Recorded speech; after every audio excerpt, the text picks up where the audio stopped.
破壊してはあなた自身も幸せになれないのだと、今住んでる人たちのことも考えてほしいとマダム・ローレンが今言ってる。ウォーレンがわかる。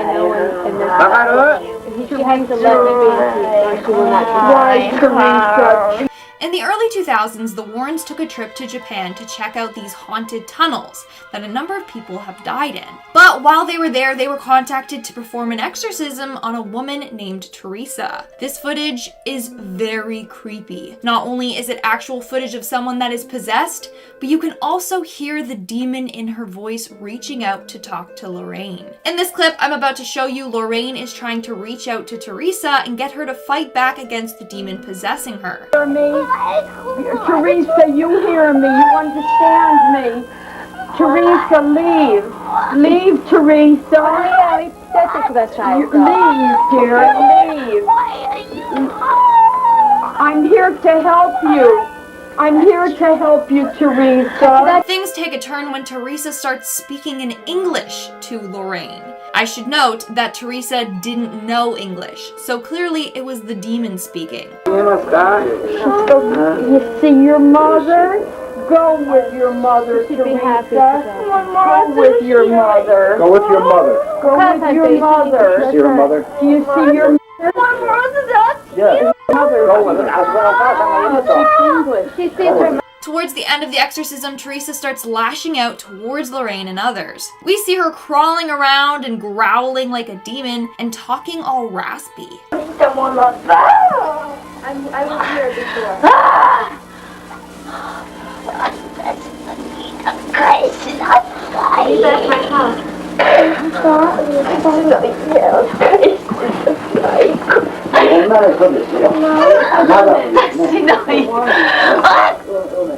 I guess the demon was really fighting back because poor Teresa was going through a lot at this point.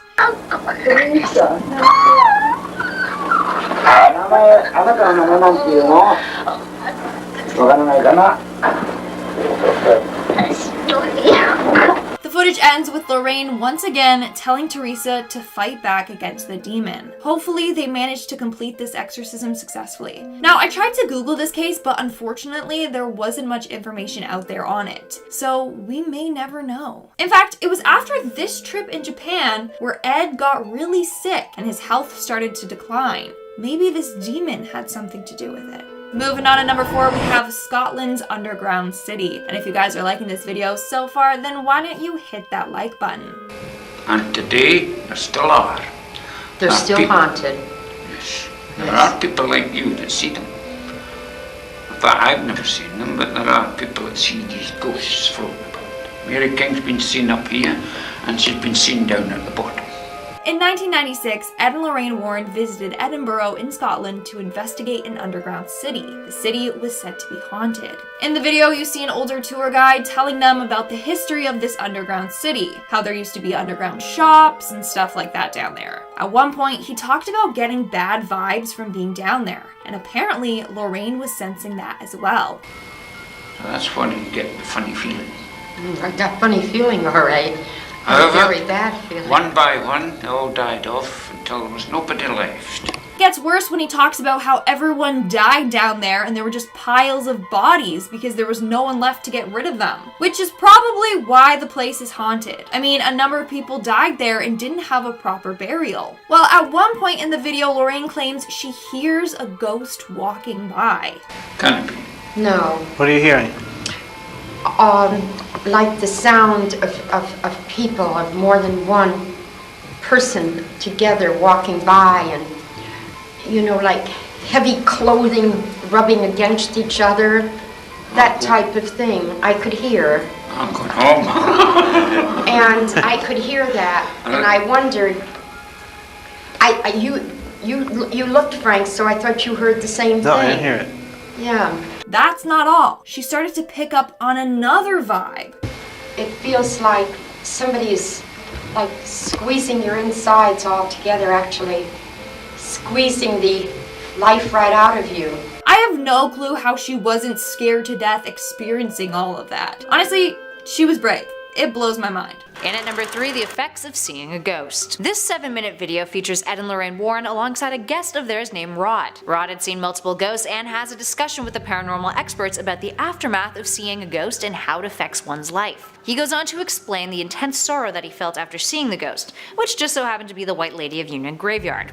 He experienced night terrors, was extremely upset, and had excessive tremors for months, reoccurring whenever he was reminded of the event. Ed goes on to explain that the sadness that Rod felt is something called radiotelethesis, which happens when a human picks up on the emotions of a spirit when they have a close physical encounter. The fact that something like this could occur to any individual is pretty darn creepy. A good friend of mine had died, and a couple nights after that, sitting in my bedroom, I saw the figure of a woman in front of my windows. So my bed was on this end of the room and my windows were there. And from the light coming in, I could see a woman sitting looking out my bedroom window, and where the window ended, that's where the figure ended. And at number 2, the Borley Rectory. The Borley Rectory is said to be one of the most haunted places in the UK. A nun had been buried within the walls of its church, and once found was moved to a nearby graveyard. But ever since, there's been some serious haunting. According to this video though, Ed and Lorraine have been to that location over 200 times. Talk about courage. The duo discussed their first experience at Borley Church in 1976, with Lorraine saying that the investigator that she was with, who was very skeptical to begin with, was assaulted by a spirit, claiming he could not breathe, and that something was pushing him. Later on, they listened back to the audio that they were recording while they were there. Lorraine said that you could hear a woman's voice over his screaming, saying the words, "Hit him, hit him." And finally, in at number 1, poltergeists. In this clip from a documentary, Ed and Lorraine talk about poltergeists and their dangers. It features a clip of them that they recorded with a family in Connecticut dealing with a poltergeist, with the family's face blurred out in order to give them privacy. It starts off with the group saying prayers, and then Ed tries to communicate with the spirit. We hear the spirit making banging noises in response. Ed proceeds to ask the spirit who it doesn't like, listing off each individual in the family. It finally answers yes via the knocking to the family's mother. Then Ed confronts the poltergeist on his own, and we see chairs and furniture moving around the room. The video continues, showing a clip of the family's little girl being bothered by the poltergeist, who moves the chair that she's sitting on. The Warrens would then later call a priest to perform an exorcism, which wasn't on camera. Arguably, you can see why. Although by the end of the clip, the two of them note that there's no way of knowing if a poltergeist may or may not come back to haunt the family. In the name of Jesus Christ, I command you to reveal your identity. In our third spot today, we have the Warrens Museum. Again. The Warrens Museum is just filled with cursed and deadly items that literally could kill you. In this next video, you'll see just how dangerous and scary the museum really is, if you didn't pick up on that already. You'll be taking a look at one particular doll called the Shadow Doll, or Doll of Shadows. And there are many what we call death dolls here. The doll you see here was made through black magic rituals. It's called a Doll of Shadows. Now, why is it called a Doll of Shadows? We'll take a look at it. This doll is absolutely terrifying. Like, if you thought Annabelle was bad, this doll is 1,000 times worse. It has human bones here and there and animal parts all over the body. You notice the nails in here and the tooth sticking out. Well, these are all feathers from crows and whatever. But this, I can tell through psychometry and through how it was made, that it was made with evil purposes. So yes, this doll is composed of human bones and hair and teeth. The owner was using it for dark rituals, and in the end, the doll became possessed by a very powerful and malevolent demon. In fact, the way in which this doll was used is horrifying. Now the purpose is this, that they take a picture of this doll, they send it to you, and they put the curse on the back. You take it and you look at it and you laugh at it, but it's not a laughing matter. Because once you see the image of the doll, it can be projected telepathically to you in your dream state. Dolls like this have actually come into nightmares. Did you hear that? That is absolutely horrifying. But that's not all. According to Ed, this doll has killed a number of people in their sleep. These images of these dolls can be so frightening that they've actually stopped people's hearts during the dream state. Ed then goes on to tell how they got possession of the doll. So a couple ended up getting it for sale at an antique shop. The antique dealer practically gave it to them because it's cursed. But eventually they began to experience intense and horrifying nightmares. They later found out they were having identical nightmares, and one night the husband woke up with huge gash marks on his back. The following night, it was not only scratch marks, it was claw marks, and very frightening. And they knew of us, they called me up. I went out there and they said, take this doll, please. The scariest part? The doll can never be destroyed. You see, you must be very careful with a doll like this. You can never destroy it. If you destroy it, you could have things occur to you that would be horrible. Because the spirits that are within the doll then are freed. And where do they go? To the one that destroyed their home. And this is their home right here. In our second spot, we have the real-life vampires. According to Ed and Lorraine Warren, vampires are real. Ed, I'd like to ask you about vampires just to start right off. Are there such a thing as vampires, and can you tell me an example of one? Positively. Vampires do exist, what we call human vampires.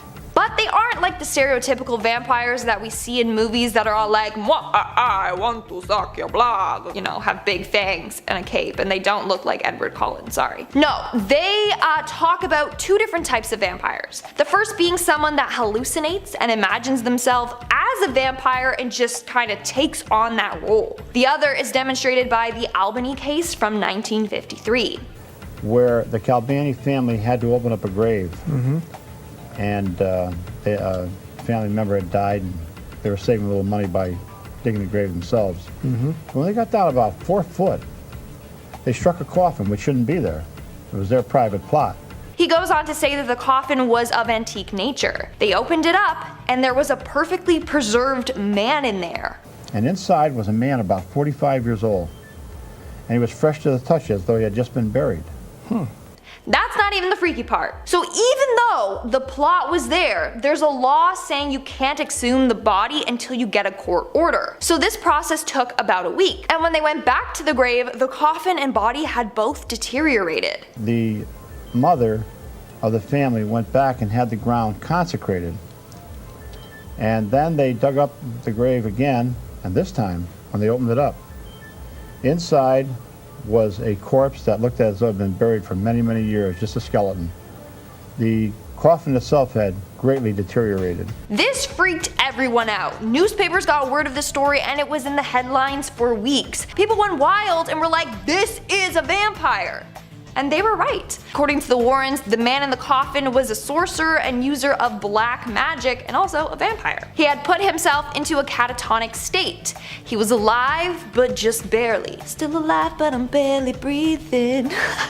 And then at night he would leave the coffin with his astral body and find his prey. His astral body was being connected to his physical body by something Ed refers to as a silver cord. So no matter how far he went, he could still make it back to his body. But while the physical body is still alive, there's a silver cord, a supernatural cord, that emanates from the physical body to the astral body. No matter how far away that astral body goes, if you go 3,000 miles, that cord would still be attached. It's only when that cord, that supernatural cord, is broken, that death comes to that physical body. So somehow that cord got broken, and maybe that was when the woman got the land consecrated. And that's why the next time they went to the body, he was just bones. Now, you're not gonna believe this next part. I mean, it's hard for me to believe, I'm not gonna lie. So this vampire dude didn't arise from his tomb and go around biting people's necks to suck their blood. No, no, no. And he would go in search of blood, but he would not bite into anybody's neck. He could take the blood through what we call teleportation, apports. Now today, of course, with all the ways that somebody could get blood, a vampire doesn't have to attack anybody to get that blood. So vampires literally could be real and among us. They just can get blood sneakier ways, like maybe they work at a blood donation center or a hospital or something. Ever think of that? The Warrens did. And in our #1 spot today we have Annabelle the doll. All right, I think one of the most famous would be Annabelle. This is a Raggedy Ann doll that's made like thousands of other dolls, except that this doll was used in communication, almost like having a seance. In this next interview with Ed and Lorraine Warren, they talk all about Annabelle the doll and her origin story. So story goes that a young nurse received the doll as a gift from her mother. She lived with a fellow nurse. The two worked together and lived together. Well, one morning the nurse brought down the doll while they were eating breakfast and placed it on a chair at the table. This was meant to be a joke like, oh haha, she's having breakfast with us. But the next day she did the same thing. She brought the doll down to the kitchen table and sat her down at a chair. And the next day she did this until something terrifying happened.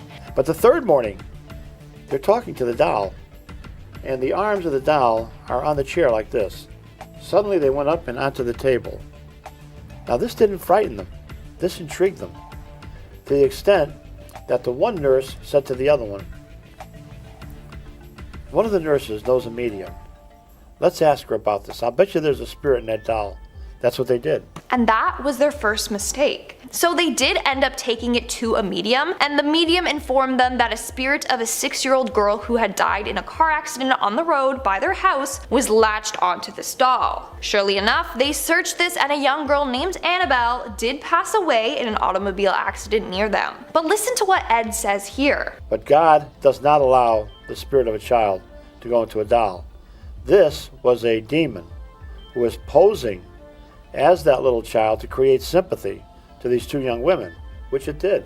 It worked, and this demon tricked the girls. They ended up looking after this doll thinking it was Annabelle, the little girl. They would take it out on excursions, buy it clothes, jewelry, etc. But then it started to attack the girls. The scariest thing occurred when the two nurses came back from their shift.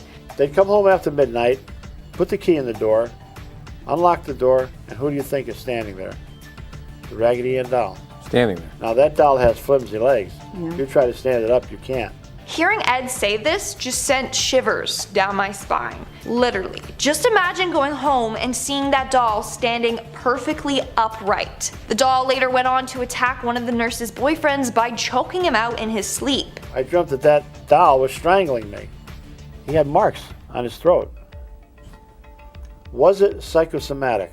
Well, let's see. But wait, there's more! The boyfriend ended up picking up the doll and throwing it across the room, and Annabelle did not like this. Picks it up and throws it right across the room. You're nothing but a rag doll. You couldn't hurt anyone. With that, Tony, 7 psychic slashes appear on his body. Wow. Now, we've seen these kind of slashes. We've filmed them. These slashes come from nowheres. The blood came right through his shirt.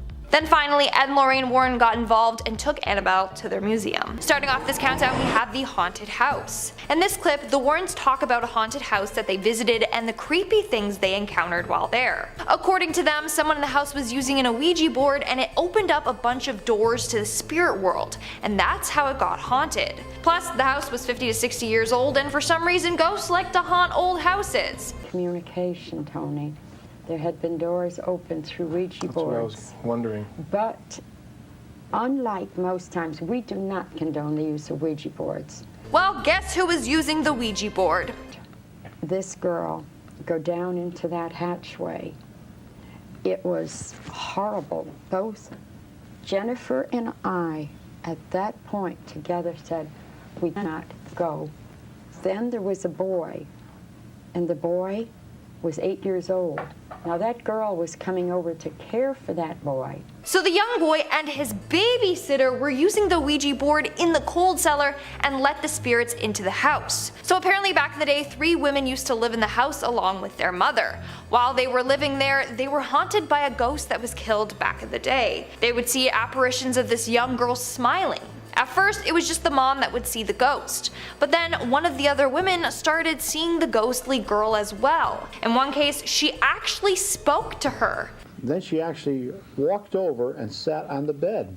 I believe there was a conversation between them. There was a conversation between the two of them, and then this dark form, who we believe to be the person who had perpetrated it, of this man. That's when they learned that the house was haunted by the girl that was killed and her murderer. The Ouija board had opened the door and those spirits came back to the house. Now here's an image that the Warrens took while on the property. The ghost also manifested itself into orbs as well. So both the photos you just saw are of real ghosts. In our fourth spot today, we have the Amityville haunting. And if you guys are liking this video so far, then smash that like button because it really helps us out. This is probably one of the most controversial paranormal cases of all time. On November 13th of 1974, Robert Butch Defoe took the lives of his parents and his 2 brothers and 2 sisters. The house was then put up for sale and the Lutz family moved in. And apparently the demon that got Butch to do that horrific deed started to attack this new family. Their doors and cupboards would swing open and close by itself, green slime would ooze from their ceiling, and one time a demonic face with red glowing eyes was seen looking into the house. So on and so on. The Warrens went to investigate and confirmed that the house was haunted. Now, I'm sure you've seen the photo of the young boy peering around the corner with scary glowing eyes. Well, let's see what the Warrens have to say about it. Yes, with infrared film. Oh, yes. And it's in the upstairs bedrooms. Just to the left there, you see what looks like a small boy's face looking out with bioluminescent eyes, but is a diabolical spirit with luminescent eyes that appears in that home to confuse the investigators. The photo has always given me the creeps. What I didn't know is that that was of an evil spirit. You think that is an evil spirit, Ed? Positively. Everything about this house was evil. Again, this is a controversial case because some people believe that the whole story was fake. In fact, Butch's lawyer, William Weber, admitted that he just made up this whole story along with George Lutz. They created the story over many bottles of wine, they said, so they admitted the house was never really haunted. But then how come the Warrens insisted it was? I don't know, just some food for thought. Also, that photo of the ghost boy, terrifying either way. Number 5. Satanic Worship Idol. Before we dive into the strange footage of the Satanic Idol, let's talk about its odd and terrifying backstory. The story of the idol begins in 1991, near Ed and Lorraine's home. There was a lost deer hunter wandering through the area, and after hours of finding no discernible landmarks or ways home, he came face to face with an odd and captivating discovery. In front of him was a large, raised rock formation consisting of circular rocks and a strange being standing in the center of the altar. The hunter, as I believe most of us would be, felt quite uncomfortable and uneasy about this discovery. So he began making his way back to his car, but on his way, he turned to his side and noticed an elderly man with dark eyes dressed in a fully black suit walking in perfect step with him. The two hadn't shared a word, and the hunter became more anxious with each hollow step he took, still not sure of the way out of the woods. The hunter cautiously turned over to the strange man, and with a deep breath, he asked, "How do I get out of here?" The strange man lifted up a frail hand and pointed towards a small overgrown path. The hunter turned to see a small pathway and then turned back to the man to thank him, but upon glancing, the man was nowhere to be seen. He disappeared as quickly as he had appeared. The hunter escaped the forest, but was so perplexed and intrigued by the strange encounter that he decided to contact none other than Ed and Lorraine Warren. Now, here's where a new, hardly known fact is revealed. Ed and Lorraine almost always investigated reports armed with a camera to capture any footage that they may have missed and for review. Ed and the hunter located the altar, and in a moment of what can only be described as white audacity, Ed removed the demonic doll from the altar and brought it back to the museum. In the footage, the strange elderly man can be seen lurking in strange corners of the screen, materializing in random positions throughout the footage. The video recording also cuts out frequently, and strange humming noise can be heard along with the glitches. Ed and Lorraine kept the footage under wraps due to the effects that the doll had on Lorraine. And if you'd like to find out more about that reasoning, check out our video on cursed artwork in the Warren Occult Museum. Number 4.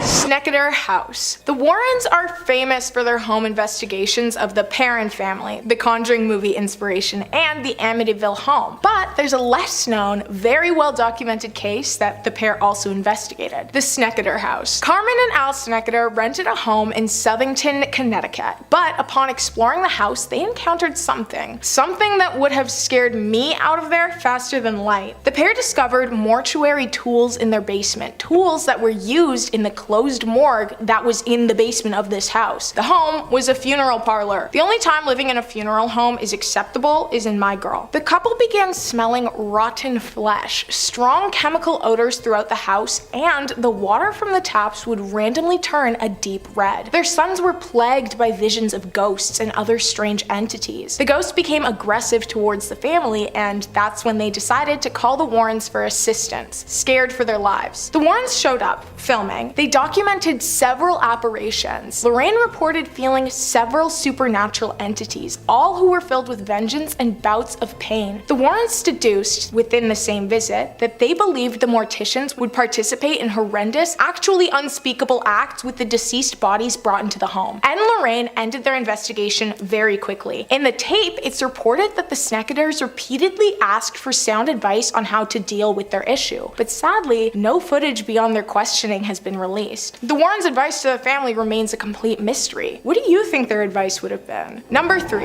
the black lace veil. Right in the middle, we're going to talk about an event that had many eyewitnesses and was likely captured in some degree by recording equipment. Following one of their public lectures, Ed and Lorraine Warren were approached by a young couple, Alan and Lonnie. Alan had brought Lonnie to the lecture because he suspected that she was under the influence of the occult. He described a disturbance. When Lonnie became angry, her features would morph and transform into a creature resembling a wolf, and an entirely different voice would emerge from her. Just as Lorraine joined the conversation, a shocking incident unfolded. Lonnie experienced an instantaneous possession and lunged aggressively at Lorraine, utterly terrifying everyone present in the room. Ed swiftly escorted the couple to a backstage room where Lonnie was fully under possession, her face distorted into the aforementioned wolf-like appearance. After about 10 minutes, the possession subsided, and Lonnie revealed her disturbing experiences of memory loss and losing time over the past few months, which, as you know, are all very common symptoms of possession. Lonnie confessed that she had resorted to witchcraft after failing to win Alan's affections. She performed a ritual that involved a black lace veil and a crown of goat horns, renouncing her faith and swearing allegiance to Satan. In a month,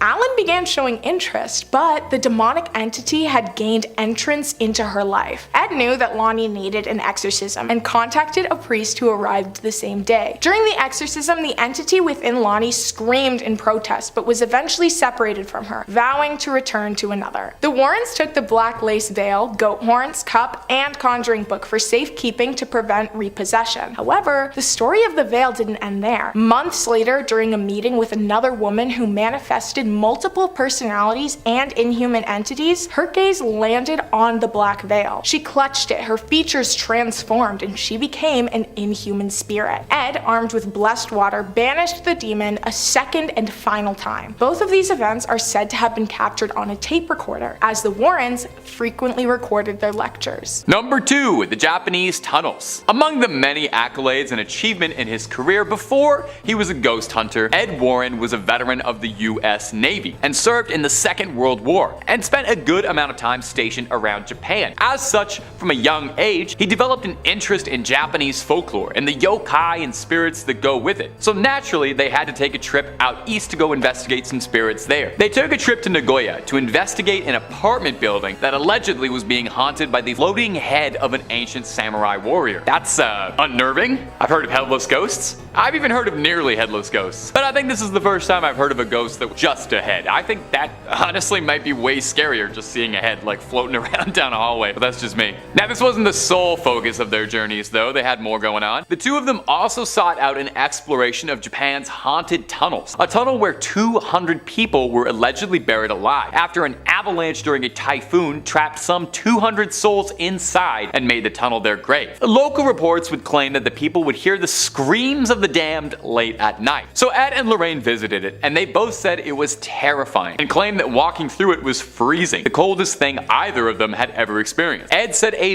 bit bitter cold came over him as he reached the end. He relays as well a story of a young man who tried to challenge his fear of the supernatural and ride a motorcycle right through this tunnel, paid for it with his life, and crashed. Now, for what it's worth, you know I love playing skeptic around here. You know I love getting my Scully on. I'm more of a Scully than I am a Mulder. I think this might be more of an urban legend because I did do a lot of digging for this video and I could not find any confirmed stories of a mass death inside a tunnel in Japan from an avalanche, but it's possible that it could be lost to time, very ancient, maybe records get lost, but nonetheless, interesting to listen to. And number 1, the Amityville interview. Now, the Warrens argued that the most famous case they ever worked on was the Amityville horror, and there's no denying that when this case happened, it gripped the American public. In 1973, Ronald DeFeo took a hunting rifle and went one by one, ending the lives of each one of his family members remorselessly while they slept. He would later go on to claim that he was being commanded to do it. He was compelled by spirits to act this way. A little bit later, a new family, the Lutzes, moved into the Amityville house, aware of what had transpired, but moving forward with it anyway. It's just such a good deal on rent. You gotta take it where you can get it. In this recently released footage, we hear from Ed and Lorraine speaking in great detail about their experiences working on the infamous legendary case on their TV program Seekers of the Supernatural with the Warrens. Lorraine outlines how immediately upon walking in she felt stepping into the house. She felt immediately wrong. She reiterates that upon entering, she felt a great unnerving presence. She says pretty much as soon as she entered the sewing room,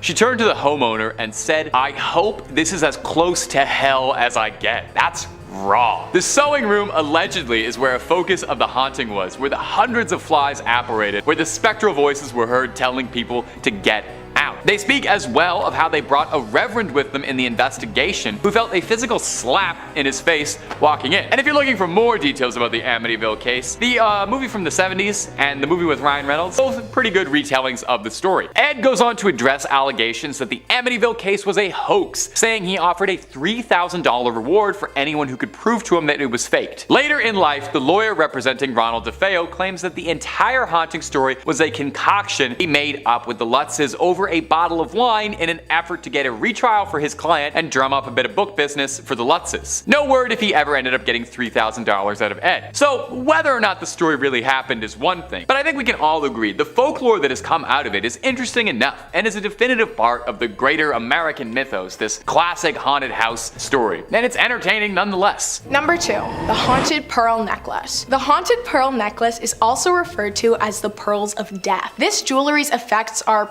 pretty obvious. The necklace is known as one of the most dangerous items within the Warrens Occult Museum, so yeah, it's living up to its name already. The Pearls of Death is a cursed necklace that has a curse or entity residing in it, causing anyone who wears it to be strangled, and in some cases even strangled so brutally that their lives are ended. Yeah.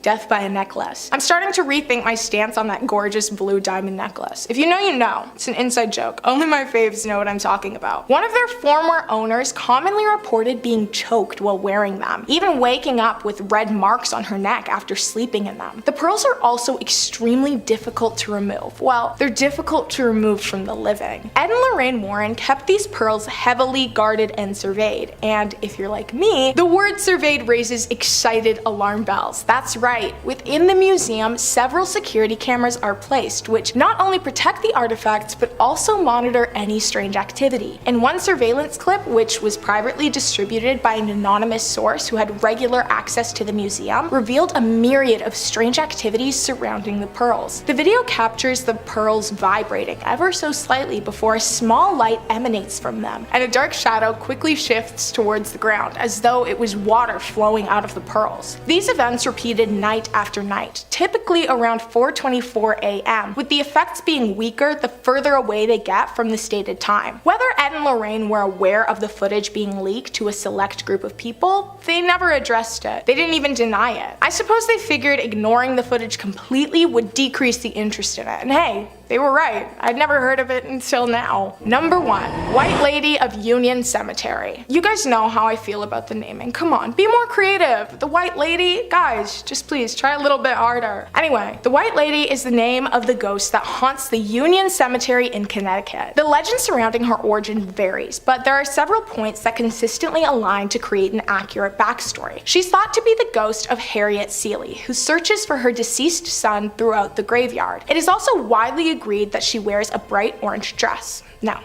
I'm kidding. Obviously, she wears a white dress, and you bet your bottom dollar it's a flowy one. The ghost was often seen by locals. She frequently spooked the citizens of the surrounding area, jumping in front of cars, appearing in their periphery, and then disappearing. Ed Warren was heavily interested in this apparition, so he set out on a quest to record this ghost for himself. Yes, for himself. As I said, they don't enjoy sharing their findings. Maybe the ghosts value privacy and Ed signed an NDA or something, I don't know. But the NDA didn't apply to the pair's son-in-law, Tony Spera, because shortly after their passing, he released the full footage. The footage begins by panning over a darkened cemetery, and there's definitely a heavy air surrounding the entirety of the footage. While panning over the rows of graves, a glowing human figure wearing a long white dress was spotted moving behind a tombstone, like it was playing hide and go seek. No close-up shots of the spirit were caught, and the camera wasn't very good, so any distinct details that the ghost may have remain a mystery. The video was reviewed by skeptics, and it was actually widely agreed that the footage was not doctored in any way. But not only that, the figure seen was not just an illusion or a filming trick. The being is in fact there. Ed Warren did manage to capture evidence of a ghost on camera, which is pretty amazing. Even though I'm not obsessed with him as a person, his career and accomplishments are right up my alley. Coming in at number 3, we have the ghosts in the cathedral.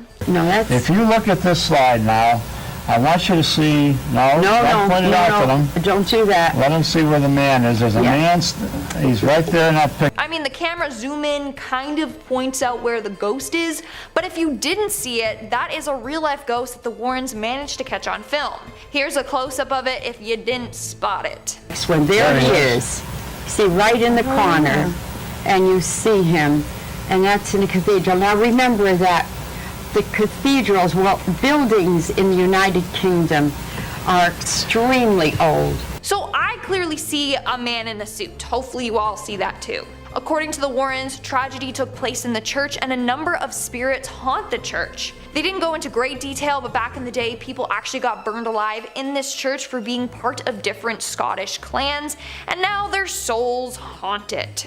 I think it was the McDonald's and the Campbells. Right? Yeah, the McDonald's and the Campbells. And the Campbells were burnt to death in that church, so you can imagine the terrible things that go on there. Do you think that most hauntings occur like in places like United Kingdom compared to here? Yes. Coming in at number 2, we have the Anna Ecklund case. In this next video, we see Ed and Lorraine Warren discussing the Anna Ecklund case. Anna was an American woman who in 1928 became possessed and underwent a number of exorcisms. During her exorcisms, things would happen, like she would hiss or howl like an animal. She would float in the air, and whenever holy water would touch her skin, it would burn her skin right off. Let's see what Ed and Lorraine Warren had to say about this case. Now this woman was under possession by her own father and devils from the age of 14. Sadly, her father had taken advantage of her on a number of occasions in which she would try to resist. She didn't want to go along with it, which made him mad and made him start to resent her. He hated her so much that when he died, he actually possessed her with these devils, right up to the age of 54 when Father Ressinger went to help her. Now she had 30 exorcisms performed, which all failed. That is incredibly messed up, but that's not all. This woman underwent 30 exorcisms. All of them had failed, so they decided to send her to St. Joseph's Church in Iowa to see if they could get the demons out of her. When she arrived, she was placed on a cot in front of nuns. They brought the woman to the convent, and the nuns were all stationed around this woman on a cot. Suddenly, a loud, bellowing, hoarse voice came out of the woman. Terrible obscenities, filthy obscenities came from the woman's mouth. And she rose into the air and went up to the ceiling and clung to the ceiling by her hands and feet. Literally like the scene in The Exorcist. After that, she had to be tied down to the cot. That's not even the worst part. and the nuns constantly were throwing holy water at her. This woman, outpours of what looked like spaghetti and human hair came out of her mouth. That is absolutely disgusting. And apparently she would throw up 20 to 30 times a day. Not only that, but it stunk so bad that the nuns had to take 15-minute shifts with her or else they would fall ill. Imagine how horrific it must have been to be there with Anna and performing this exorcism on her. And in our number one spot today we have the exorcism. The footage I'm about to share with you is footage of a possessed woman going through an exorcism. It's footage directly from the Warren files. This exorcism footage is 1 hour and 20 minutes long. In fact, the footage had been cut down, so that means they were performing an exorcism for over an hour. I will say though that the footage was blurred by Tony Spira before he uploaded it to his YouTube channel. He did this in order to censor some graphic images, but also for the privacy of this woman. Although it's blurred, we can still see how crazy the woman is acting and can hear the weird noises that she is making.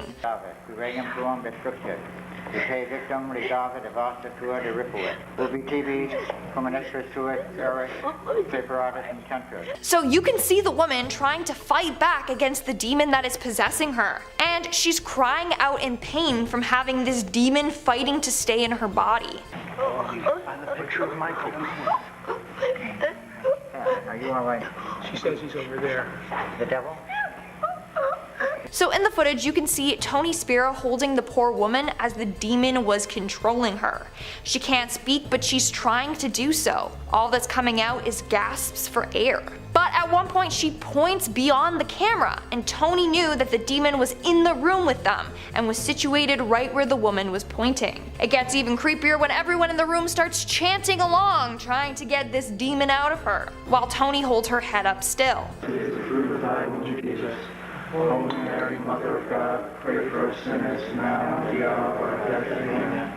It's scary, but it's also really sad. The poor woman was going through so much pain and suffering. Starting us off in at number 5, psychic photos. If you're a fan of our channel, you may remember a video that we did on the eerie objects and artifacts that you can observe at Ed and Lorraine's Occult Museum in Connecticut. Well, here they go into detail about one particular type of creepy object that they have a handful of at their museum: psychic photographs. So what are psychic photographs? According to Ed Warren, a psychic photo is a phenomenon in which a camera, being an impartial witness, captures a ghost on film. But the crazy thing is that the image that you see of the ghost is one that it projects itself, an image of what it believes it looks like.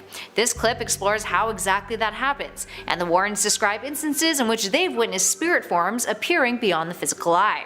Ed also tells of how he captured the White Lady of Union Graveyard with his camera, one of their most famous images. We could put the first slide up and look at it.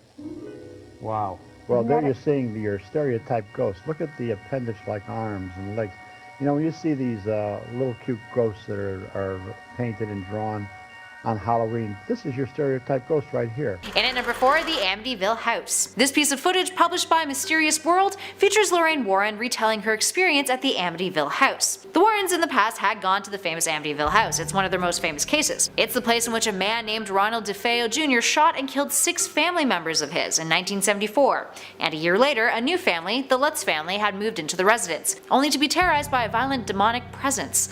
The Warrens had visited the house in an attempt to help the Lutz family, part of which was adapted into the 2016 movie The Conjuring 2. In this video clip, we get more insight on what the real-life events that occurred there were like. Lorraine tells her interview that, I quote, "Places like Amity, if you gave me $1 billion, I wouldn't go in that house again, because it messed up my life and my husband's life." She also tells the interviewer that the Amityville house was where she levitated, which is pretty creepy. In our third spot today, we have the family in Connecticut. And no, this isn't the same as the family from the Haunting in Connecticut case. Just apparently, Connecticut has a lot of hauntings. So basically, Ed and Lorraine Warren went to Connecticut to help a family whose home was being haunted by a spirit. What I'm about to show you is real footage from this case. Basically, it starts with Ed and Lorraine sitting at a table praying with the family. Then, Ed tries to make contact with whatever is haunting their house. Our Father who art in heaven, hallowed be thy name. Thy kingdom come. 1 knock for yes, 2 for no. Are you a man? Are you a boy? 1 knock for yes, 2 for no. Yes. Okay. We couldn't sell. Using that 1 knock for yes, 2 knocks for no method, Ed was able to find out more about this ghost. Most here is it. Is it? So the ghost was haunting their home and causing a scene because it didn't like the family's mother. But that's not the only ghostly thing that they managed to capture on camera. Later on, Ed asked the ghost to give them a sign, and then the kitchen chair moves on its own. Give me some sign.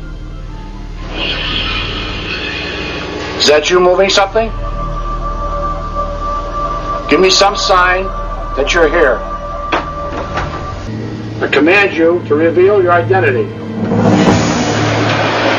Yeah, no thank you. If that happened at my house, I would be out of there so fast. In our second spot, we have Maurice Theriault. If you've seen the movie The Nun, then you already know about a man named Maurice, or Frenchie. This guy was a hard-working farmer that ended up getting diabolically possessed. This occurred in 1985. Sometimes blood would randomly pour out of his body, like from his nose, eyes, and mouth. And he didn't know what was causing it. He also developed super strength and could randomly understand and speak Latin. At first he went to the police for help, then a priest, and then finally Ed and Lorraine Warren agreed to help him. Now, he apparently went through a number of exorcisms. The footage I'm going to share with you is from his last exorcism.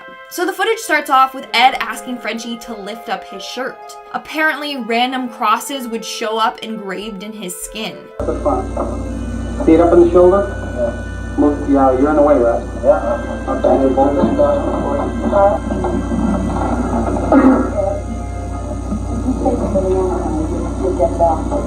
It literally looks like somebody took something sharp and carved crosses into him, and then it scarred up. But those would appear all over his body, randomly appearing and disappearing. During this exorcism, a number of scary things happened. For starters, we see him drooling from his mouth, but as soon as the drool hits his shirt, it turns to blood.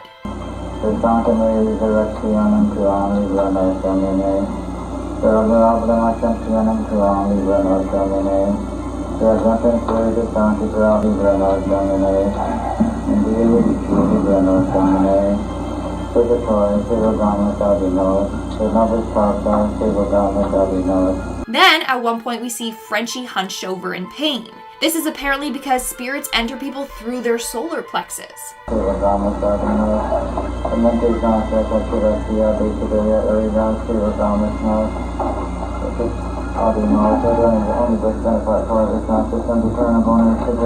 And then at another point, we see Frenchie become incredibly still and his face changes completely. He doesn't look like himself. His eyes look so glossy.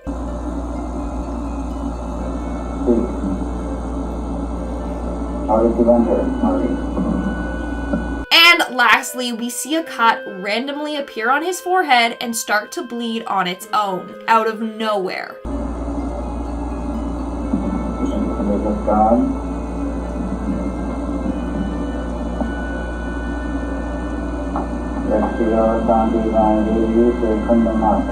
That is absolutely horrifying. And in our number one spot, we had the unseen tapes. YouTuber Haley Reese got the chance to actually meet up with Tony Spira, the husband of Judy Warren. He provided her with insight into the Warren cases and actually showed her some unseen exorcism footage. She then uploaded this onto YouTube. In this video, we see Tony and Lorraine Warren performing an exorcism on a man named Roberto. Take a look at it. This is the power, Jesus Christ. Okay? You hear me? Jesus Christ has all the power. You have none. What is your name? So in the video, as you just saw, they're trying to find out this demon's name to then help expel it. And guys, you're not gonna believe what demon was inside of him. Here, continue watching. What is your name? Jesus Christ commanded you to answer that question. What is your name? What is your name?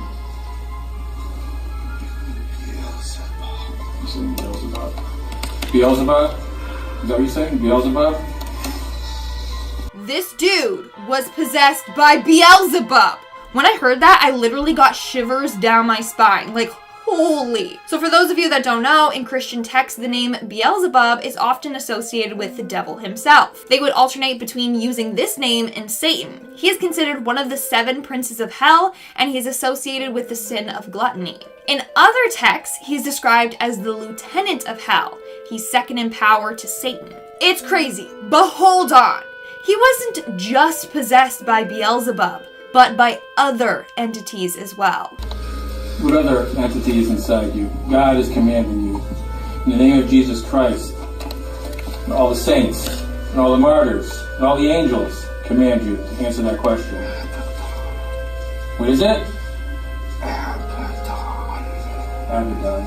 I genuinely don't know how they stayed so calm as this dude lists all the demons possessing him. The video went on and they found at least 4 demons were inside of him. They then asked the demons why they were possessing Roberto, and they replied with power. Why are you in Roberto? Why are you there with Roberto? Jesus Christ doesn't like demonic spirits within a human spirit. Jesus Christ hates demonic spirits to be within a human being. You know that?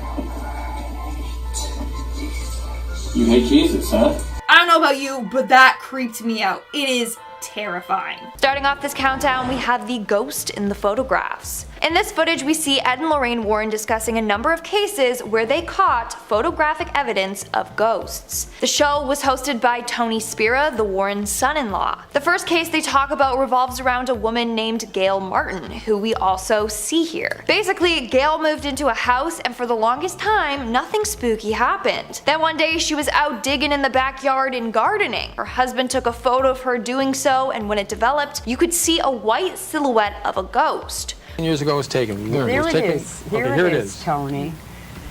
Now, you see that Gail is higher than that woman. Then we have a second photo taken of Gail on the same day. And again, we see the same ghost in the shot. Now, as you notice, Gail turns around and Gail is smiling. And because her husband is saying something funny. So at that point, the woman is smiling, and she puts her hand up to her mouth in that manner. Unfortunately, since it's old footage, it is hard to see the ghost in the photo, like its face. It just kind of looks like a white blob. Now, Lorraine actually made contact with this ghost, and that's when we learned about her sad story. So according to Lorraine, the woman in the photograph once had a child who she absolutely loved. She even built a place for him on her property for him to stay, so he was always close to her. Then one summer, he was working at a children's camp when there was a polio epidemic. Sadly, her son contracted polio and 3 days later passed away. The mother was extremely heartbroken by this. So when she passed away, she stayed attached to this piece of land. Now, when Gail started gardening, the ghost made herself known because someone was working on the piece of land that was sacred to her. Is out in the yard, in the garden, and now you're doing something to improve that. After all of these years probably of neglect, now you're going to be fixing it. And I believe that that is the reason she's there. The next ghost that they talk about, though, is not as nice as the first one. Let's take a look at it. Above the chair, right? Right above the chair. Right. Now, this is in the lowest level of that property, but they did have a lot, unlike Gail, they had all sorts of infestation. So the couple who owned this house witnessed really dark paranormal activity, and that's when they contacted the Warrens for help to get this evil spirit out of their house. And lastly, we have the Providence ghost man. This next ghost that they are going to be talking about is of a soldier in World War II. The story is very sad and scary. His wife was informed that he was killed in action, not even missing, that he was actually killed in action. And then a week later, she committed suicide. She committed suicide, and 1 week after that, he was found alive. That is just heartbreaking. His wife literally took her own life thinking her husband died, when in reality, he was just missing in action. Both of the ghosts are said to be attached to that home still. In fact, no one has moved into that home since. If you look at the top right of this next clip, you'll see the ghostly image of this man. No one ever occupied that cottage again. Now that looks like a man. Yes. But we have other photographs which look like a woman. Yes, we do. So where you have one spirit, you have many more other than spirits. one, yes. Moving on to number 4, we have the cursed objects. And if you guys are liking this video so far, then smash that like button because it really helps us out. Many of the objects in this room here have had dire effects on people. People have been maimed, have been killed. People have wound up in mental institutions because of many of the things they write in this building here. Now let's head on over to the Warrens' Occult Museum. In this interview, Ed talks about how dangerous their museum really is and the number of people that have died or have been severely harmed after visiting it. Raggedy Ann doll, which was responsible for the death of a young man who came in here one time, who challenged the doll to do its worst, and it did. Then you have a detective who was almost killed right in this room that we're standing in. Now, the Warrens had a strict set of rules. They told visitors not to touch anything in the museum whatsoever. This is because their aura mingles with the object's aura and it can easily latch onto them. Next thing you know, you're bringing that demon home with you. Anyways, this is the process Ed will take you through if you do end up touching anything. If anybody touches anything in this room, their aura mingles with the aura of that object, which is very evil. I would then tell them to close their eyes. I would vision them in what we call a Christ light, make the sign of the cross over them so they take nothing out of here. That's just a precaution that I always use. As cool as the museum sounds, you'd never catch me there. In fact, according to Tony, when he arrived with the camera crew, the spirits were upset and decided to shut off all the lights on them to tell them that they were upset. Well, we were starting to film, you mean, just as Rob was coming to us to start the interview, every single light went out. Every single light went out without any kind of jolting, just died. And then, what, 2 minutes later it came back. That was a warning to get out of here. So I think it's just about 9 o'clock at night. I think it's we time should leave. The way that Ed said that gives me the creeps. Like, yeah, it's time for you to go. The demons want you gone. Yikes. Number 3, an exorcism. To some, the ultimate paranormal dream would be getting to ride shotgun with the Warrens on one of their cases, getting to experience the paranormal firsthand under the tutelage of those who have battled it their whole lives. It would be like if Obi-Wan Kenobi picked you up on some backwater desert planet and asked if you wanted to go on a great adventure with him. It would be awesome. Well, some people get to live their dreams every day. Like me, you know, my dream was to stand in front of a camera and talk about ghosts all day long. A YouTuber by the name of Haley Reese got the rare opportunity to meet Tony Spera, the husband of Judy Warren, daughter of the family, and Lorraine Warren a bit before she passed away, and she got a blessed look into some never before seen footage of the pair of demonologists conducting some field work, namely an exorcism. Now the person being exorcised, their name is Roberto, but they've been blurred out to protect their safety. Demon possession is one thing, but doxing is a whole other. We see Lorraine and Tony both fiercely conducting an exorcism, locked in a spiritual battle against the forces inside. We hear Tony asking for the demon's name repeatedly, not just because he's a friendly guy, he seems like he's pretty friendly, but because to properly drive a demon out of a host, you need to know its name. Well, just listen to what he answers with, it's gonna shock you. Beelzebub. Now there's a bit of discrepancy whether or not Beelzebub and the devil are considered different entities, depending on the text you're reading or the mythology. Sometimes they are, sometimes they aren't. Either way, it's bad news. It's not something you would like to invite inside you. The worst part is if you're listening, apparently that's not even the only demon inside. It was like a clown car of demonic energy inside one guy. Now, thankfully, after a tough battle, they were able to get all the demons outside of him and hopefully banish them all away. Do you think it leaves like a weird taste in your mouth after you've had demonic possession? Like, you know, when you wake up, like after having a nap and your mouth just feels weird? I feel like I need to brush my teeth a few times at least afterwards. Number 2, Annabelle on tour. Annabelle is the #1 name in cursed dolls. Sorry Megan, we love you, but Annabelle's got staying power and she's just been here longer. More movies too, although on a side note, I'm hoping they make more Megan movies. As such, Annabelle has become quite popular, with a lot of demand for the cursed toy, despite the fact that, you know, she's got a demon inside of her and is apparently very evil, and she should be kept under proper lock and key.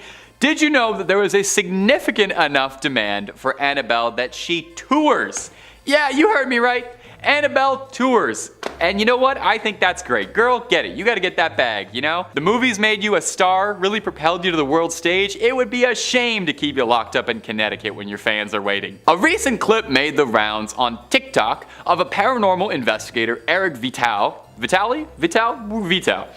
transporting the allegedly haunted doll to take her to Paracon, a convention for ghost hunters and paranormal enthusiasts to break bread, swap stories, and pick up cursed goods, founded in the Warrens' memory to carry on their legacy and establish a community of ghost hunters. Eric is part of the New England Society for Paranormal Research, the foundation created by Ed and Lorraine to further the development and research of the paranormal. Now, this short video of him unpacking Annabelle got all kinds of attention on TikTok, mostly from people wondering why you would want to take her anywhere, or why you would want to get your hands on her at all. I mean, inside the case she's carried in literally says do not open under any circumstances. Now, Eric did understand this, and he assured that those who are worried that they take all the proper precautions, and that's not just putting Annabelle in a seatbelt. We take this very seriously, he said. Our faith is very strong, all of us. So we bless the van. We all have enormous amounts of holy water. We have a priest come in, bless the area, and bless the items. And maybe put her in a car seat too, just to be safe. And number 1, Buddhist exorcism. You know, it wasn't just the United States where Ed and Lorraine worked on their cases. If there was a call for it, the Warrens would do their best to answer. Plus, I feel like if you only ghost hunt in one country, you're missing out on so many good demons and scares. If you're a fan of the channel, then you know by now just how many really fascinating cultural and regional monsters that exist out there and all the different ghost stories that exist. You know, you can spend your whole life battling demons, but have you ever gone toe to toe with a yokai or an oni? Maybe that's why the Warrens decided to take a trip to Japan in the early 2000s. Maybe they just wanted a nice vacation, or maybe they were getting tired of local poltergeists and wanted a new difficult challenge. They set out to Japan to investigate these allegedly haunted tunnels, where a number of people were reported to have died in. Ed was a former World War II Navy veteran, and he had spent a lot of time around Japan and was interested in their culture and the reports and things that he had heard. Of course, it was hardly a vacation, because while they were there, they were asked to participate in a Buddhist exorcism of a young woman named Teresa who had become the unwilling host to a litany of demons. They were aided by a group of Buddhists during their exorcism, a change of pace from their usual help from ordained Catholic ministers. We'll play it for you now so you can get some eyes on it. In the clip, we can hear Lorraine doing her level best to try and cast the evil out of the young girl's body. Now, the clip's a bit hard to watch, I'm gonna be honest. Seeing somebody writhe around screaming in what looks like agony, but luckily, they're being tended to by the experts, I guess. If there was anyone you'd want, it would probably be Ed and Lorraine and a group of Buddhists. Ed and Lorraine said the Buddhists were extremely helpful, saying they were cut from a different cloth. And if they're ever running out of Conjuring movies or running out of ideas for them, I think they should start sending the Warrens internationally. In our 5th place position, we have my favorite creepy doll, Annabelle. Back when I was in high school, I actually got to portray her in a local haunted house, which was the beginning of my scare acting career. Hey, I promise I am quite terrifying if I want to be. I promise. For those of you who might be rolling their eyes right now, I'm going to refresh memories on the real Annabelle story.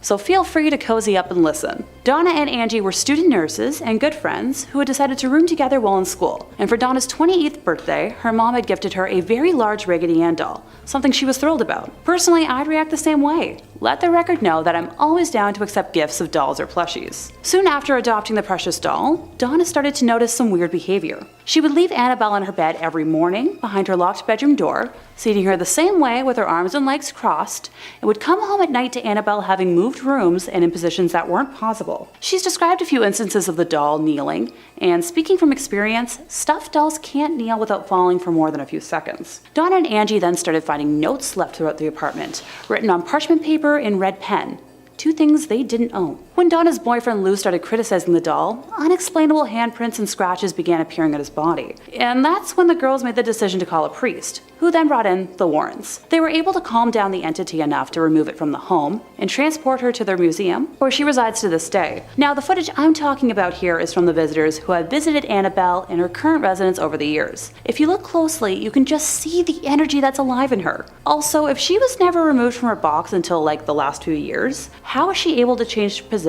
ever so slightly from one video to the next? You tell me here. In fourth place, we have footage from a Buddhist exorcism.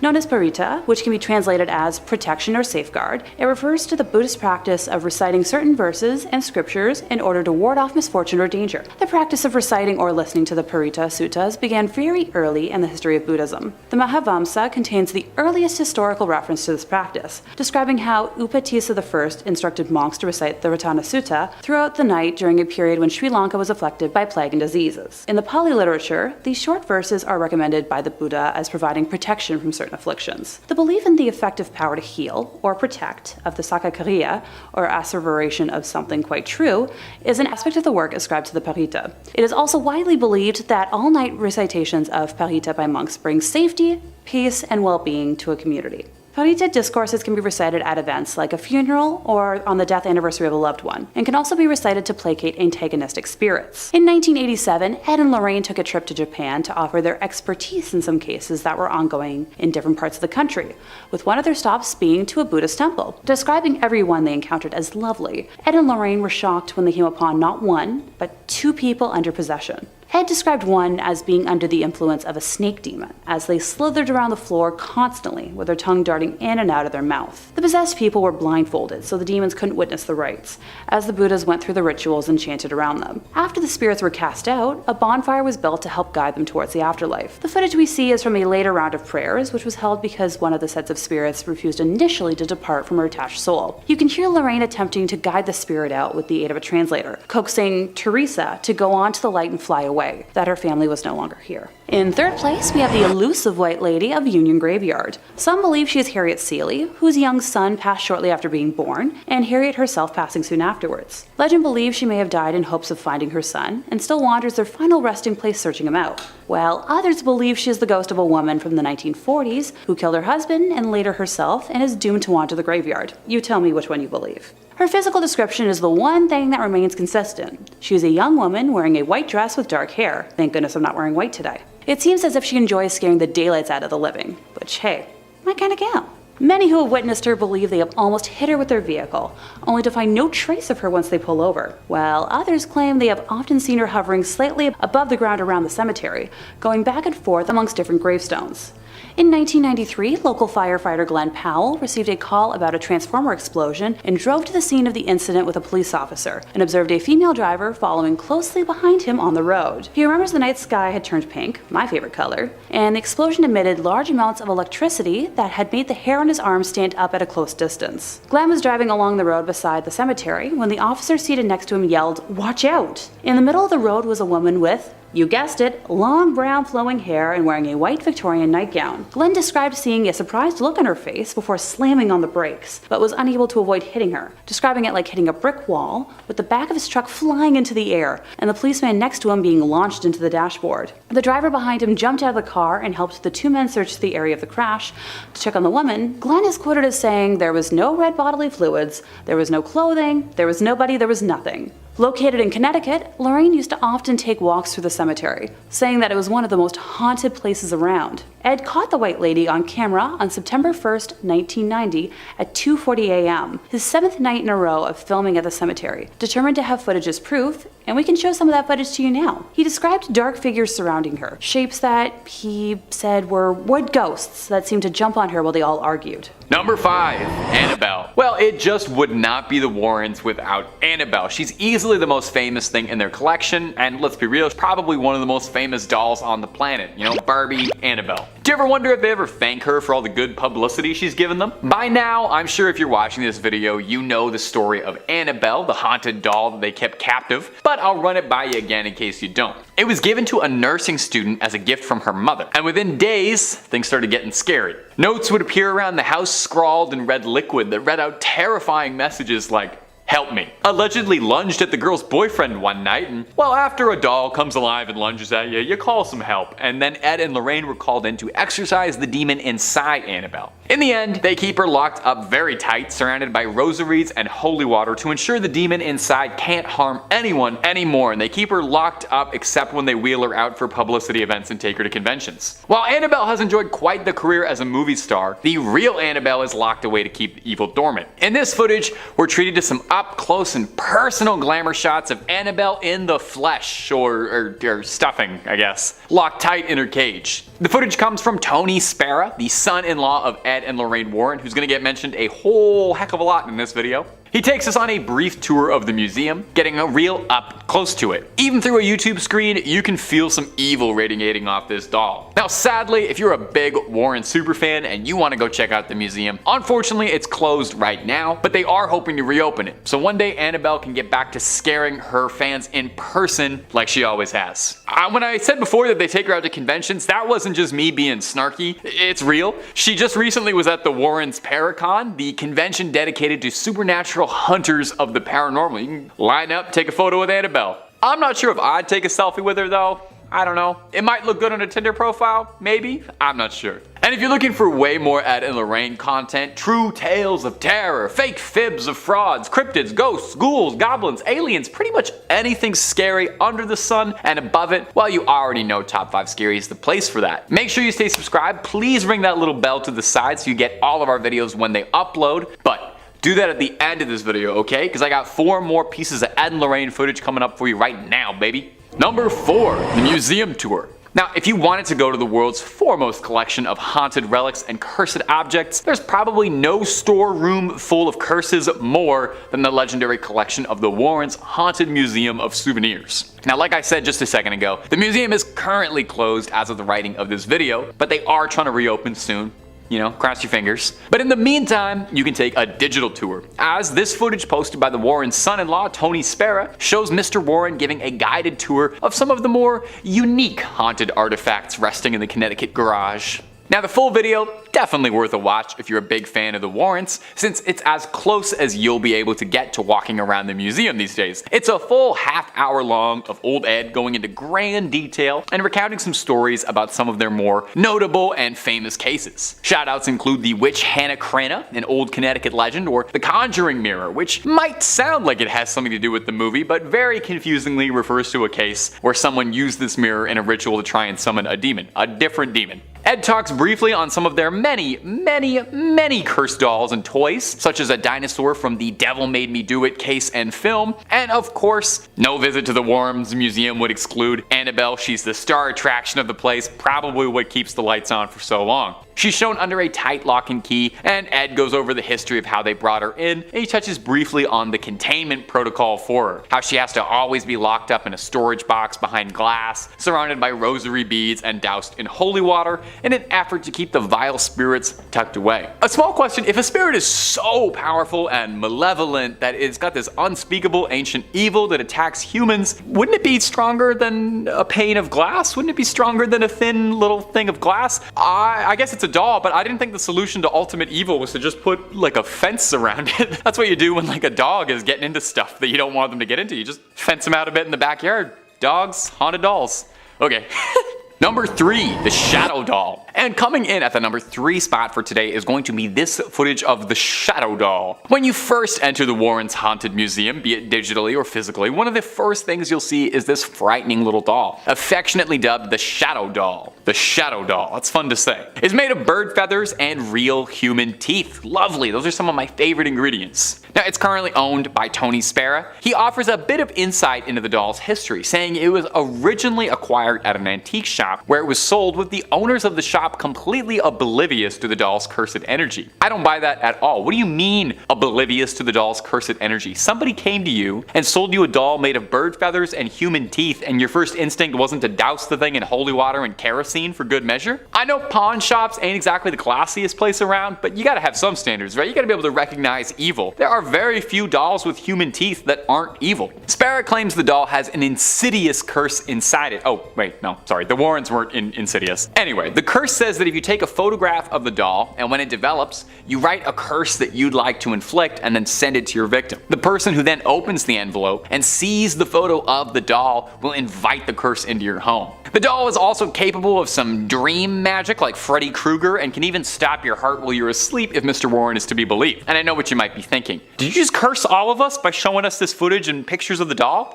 No, of course not. I toss a salt circle around the camera before I film anything just to make sure no residual curses pass through the internet. I will say though, I have heard some pretty credible rumors that you're more susceptible to be cursed if you don't like, comment, and subscribe after watching a video, so I honestly would say on the safe side of things, you should do that. And on another side note, having done a lot of research on the pair of these two, I cannot stress how many haunted dolls and toys these people had. They had like the world's scariest Toys R Us in their backyard. Number 5. The White Lady Ghost. Among the Warrens' career of demonology was this peculiar case involving a local Connecticut legend, the White Lady Ghost of Union Cemetery. Whoosh, that's a doozy of a title. Can't you just be a spooky ghost? Anyway, Union Cemetery dates back 400 years, and it's said to be haunted by this one notable ghost. The tricky thing is though, nobody quite knows the exact origin of who she is. Some speculate that she's a woman who lost her child in childbirth and hasn't been able to move on to the afterlife because she still seeks out her child. Others speculate that she's a ghost of a victim who had been dumped into a sinkhole near the cemetery, and she's been unable to move on while this crime goes unsolved. You know, the fact that we don't even know her name or who she is, that's probably bothering her. That's probably contributing to all her worldly stress. The only things anyone can agree on truly is that those who say they've seen her claim that she's dressed in a bright white nightgown and has her head and face concealed with a white bonnet. One particularly good ghost story, local legend, says that in the late 90s, a firefighter responding to a call nearby said a woman in a white dress jumped in front of the truck and landed behind him. When he leapt out of the vehicle, there was no body on the ground,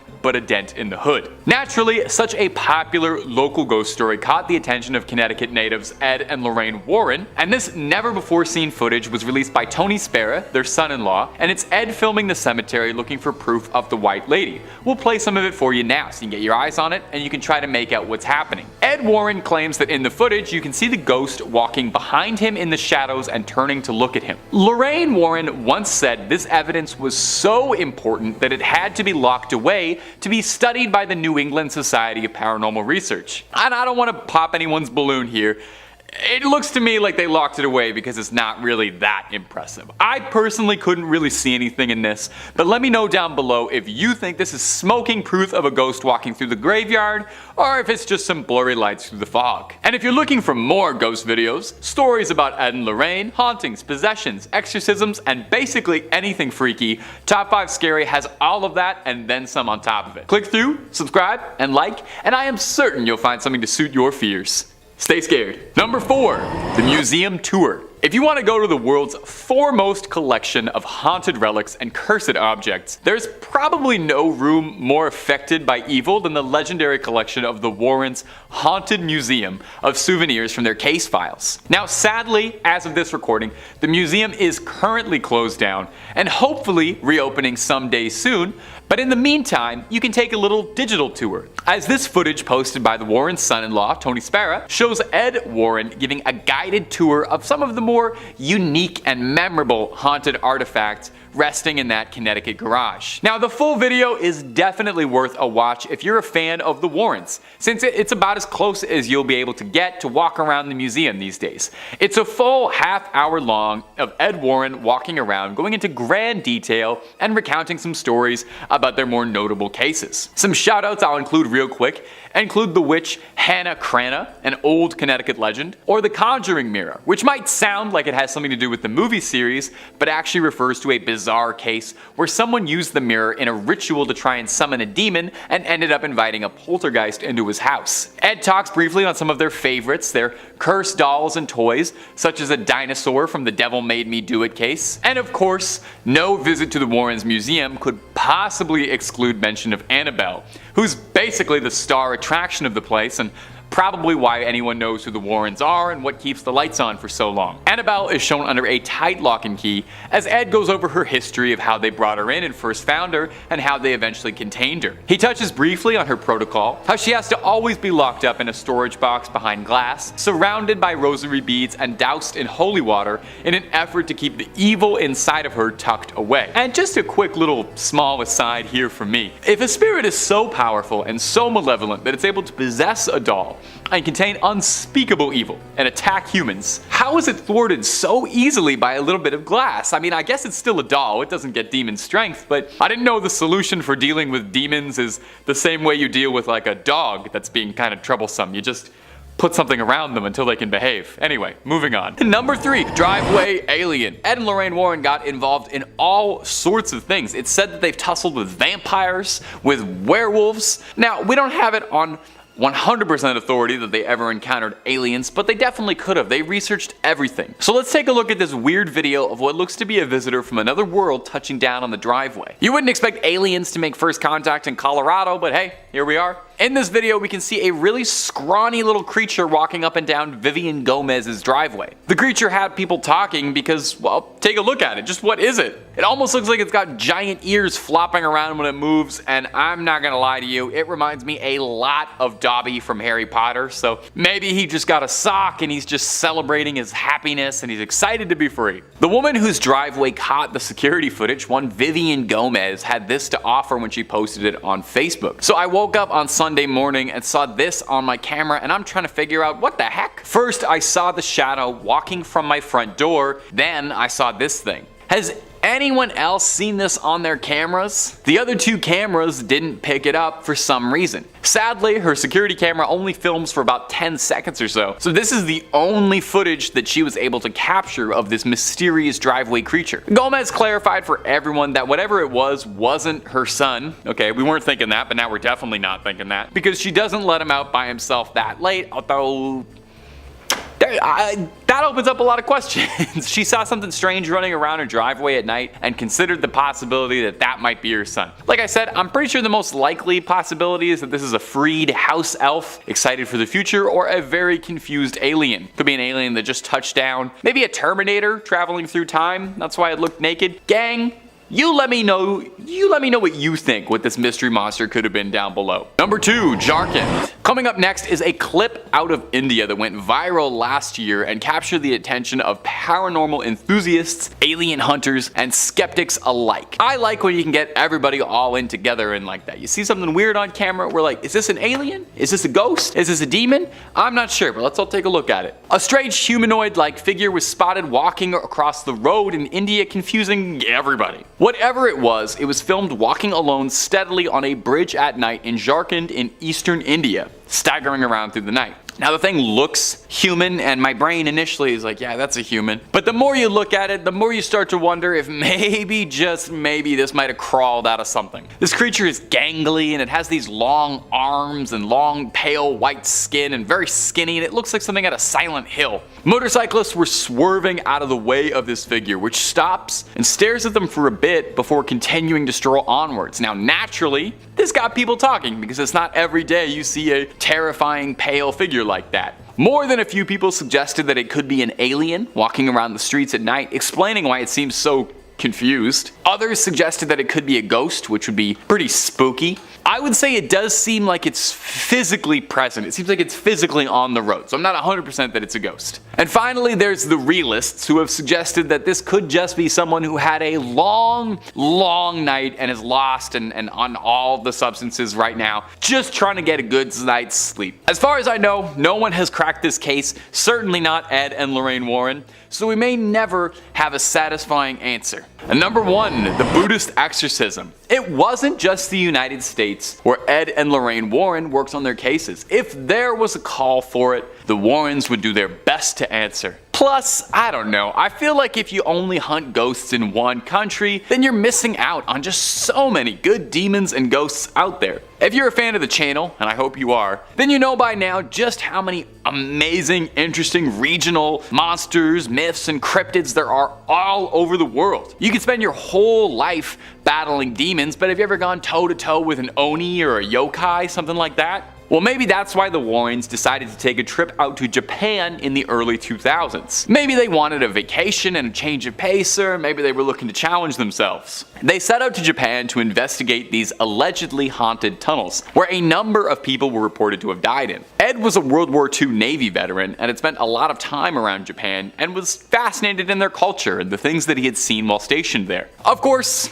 hardly a vacation, because while they were there, they were asked to participate in a Buddhist exorcism of a young woman named Teresa who'd become the unwilling host to a litany of demons. They were aided by a group of Buddhists during the exorcism, which is probably a change of pace from their usual ordained Catholic ministers. In the clip, we can hear Lorraine doing her level best to try and cast the evil out of the young girl's body. The clip is a bit hard to watch, and that's coming from someone who watches ghost videos literally every single day of his life. You're watching someone writhe around screaming in what looks like agony. But hey, luckily, they were being tended to by the experts. Ed and Lorraine Warren spoke very highly of the Buddhist monks helping them as well, saying they were cut from a different cloth. I'm not sure if that's a pun or not. Number 5. Annabelle. Well, it wouldn't quite be a video about the Warrens without Annabelle. Do you ever wonder, did they ever thank her for all the good publicity she gave them over the years? Now, by now, I'm sure all of you are very familiar with the tale of Annabelle, the haunted doll that Ed and Lorraine kept captive, and probably the most famous case the two of them were involved in. They say that the Amityville Horror was their most famous case, but they made 3 spin-off movies just about Annabelle, so she's pretty big shakes. It was given to a nursing student as a gift from her mother, and within days it turned bad. Notes would appear around the house, scrawled in blood, that read out terrifying messages like, "Help me." It allegedly lunged at the girl's boyfriend one night, grabbing him by the neck. And after that, Ed and Lorraine were called in. I mean, as soon as a toy in your apartment starts trying to choke you out, yeah, definitely get some outside help. They called in to help exorcise the demon inside Annabelle. Now, in the end, they kept her locked up tight, surrounded by rosaries and holy water to ensure the demon inside can't harm anyone anymore. Now, while the stories inspired by Annabelle have gone on to big, great things, and the fictional Annabelle has enjoyed quite the career as a movie star, the real Annabelle is still locked away to keep that evil dormant. In this recently released footage, we're treated to some up-close and personal glamour shots of Annabelle in the flesh, or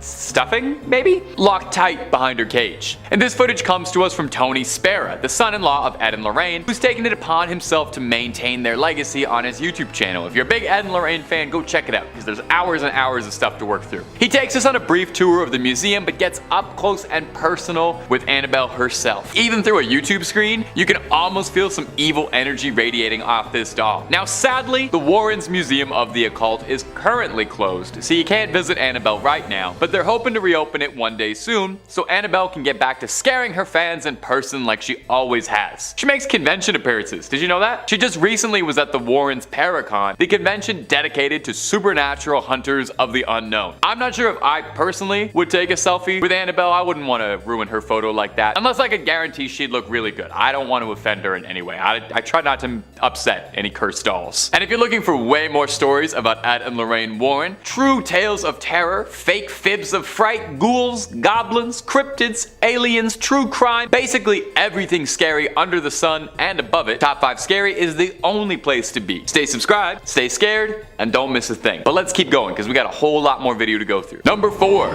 Under Scotland. Now, the Warrens' investigations did not just take them on road trips all over the United States. Now, the Warrens might have visited a case in almost every state and then some. The Warrens' journeys saw them traveling all over the globe in an effort to uncover truths and combat evil wherever it was found. In this recently posted footage, we get to see a unique perspective from the Warrens, focusing on Lorraine Warren digging around underground in the secret vaults beneath Edinburgh. Under the ground is a series of large, cavernous vaults that were once used as a storage space for merchants, but when abandoned, became home to Edinburgh's lowest and poorest, who began to make it their dwellings. Probably really nice, what with no daylight, musty air, a thriving rodent population, and Hey, for the right price, that honestly sounds better than most apartments in Toronto. Because of this, the vaults were the perfect place to conduct a little nefarious business, if you know what I mean. You know, all sorts of nasty crimes that aren't fit to discuss on YouTube. It's believed that 2 of Edinburgh's most prolific criminals hid bodies here before taking them to medical schools to sell off. So, because of its grim history, it's no surprise that people believe the vaults to be haunted, claiming they feel watched or touched when walking through them. So when supernatural weirdness happens, the Warrens are soon to follow. This one's actually pretty cool. It's kind of like going on a ghost tour from your own home. First person, making you feel like you're exploring those subterranean depths with her. The real highlight though is the guide, who's this very geriatric Scottish man who seems to know the tunnels very well. If I ever take this tour, I need to insist on my guide being an old Scottish man who I almost can't understand. That seems like the most appropriate and trustworthy way to go ghost hunt. Now, they didn't find anything too much on this investigation, but while in there, Lorraine claims that she can feel something communicating with her long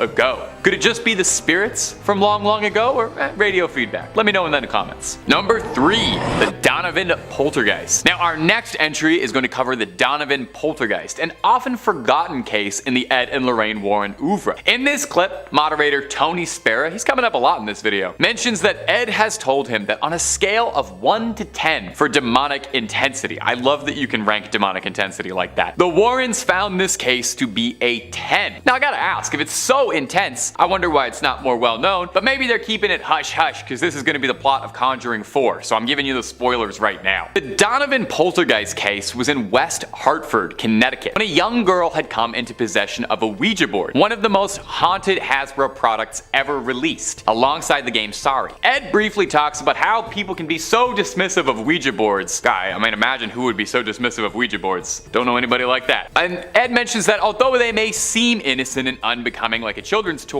a Ouija board is an invitation for spirits to come and disrupt. The girl in question in the Donovan case asked the Ouija board all sorts of questions and started to get answers that only a spirit could give. Ed says that the spirit needed something in return, and afterwards her house started to become rabid. Objects thrashed around, levitating, so on. Ed describes a violent interaction with a poltergeist, claiming that at one point during their investigation, he found himself literally pinned to the wall by a malevolent spirit. He describes as well the house being pelted with rocks from the sky and objects vanishing. Imagine the size of the umbrella you would need if it's raining rocks. This definitely sounds pretty extreme, all things considered. They claim that they would watch things dematerialize in front of their very own eyes, as if Mr. Scott was teleporting them away on the Star Trek transporter. Now, eventually, Ed describes getting in contact with a priest to perform an exorcism on the cursed house, freeing the family from spectral torment. And stay tuned to see if that's going to be the plot for Conjuring 4. I'm almost pretty sure. Number 5, the White Lady Ghost. Among the Warrens' storied career of demonology was a peculiar case involving a local Connecticut legend, the White Lady Ghost of Union Cemetery. Whoosh, that's a doozy of a title. Can you just shorten that down? Just like a Union Cemetery Ghost? There you go,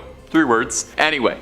Union Cemetery dates back 400 years, and it's said to have been haunted by this one notable ghost in particular. Now, exactly where she came from, nobody's quite sure, you know? Nobody's got an exact date and time. Some speculate that she's a woman who lost a child in childbirth and hasn't been able to move on to the afterlife and still seeks out her child. Others speculate that she's a ghost of a victim who was dumped into a sinkhole near the cemetery and is unable to move on while the crime goes unpunished. The fact that we don't even know her name, I'm sure that's probably bothering her somewhat too. The only things anyone can agree on is that those who say they've seen her claim that she's dressed in a bright white nightgown and has her head and face concealed with a white bonnet. A particularly good ghost story says that in the late 90s, a firefighter responding to a call nearby to the cemetery said that a woman in a white dress jumped in front of the truck and landed behind him. When he leapt out of the vehicle, there was no body on the ground but a dent in the hood. So naturally, such a popular ghost would have to catch the attention of Connecticut locals Ed and Lorraine Warren, and this rare footage is Ed filming the cemetery looking for proof of the White Lady. We'll play some of it for you now, and you can try and make out what's happening. It won't be the easiest. Ed Warren claims you can see the ghost walking behind in the shadows and turning to look at him. Now, Ed Warren said that this evidence was so important it had to be locked away to be studied by the New England Society of Paranormal Research, but not to burst anyone's bubbles, it kind of looks to me like they locked it away because it's not really that impressive. You let me know if you could see what they were trying to get me to see, because personally I just see some blurry lights in a dark graveyard. But maybe I'm not opening my third eye enough.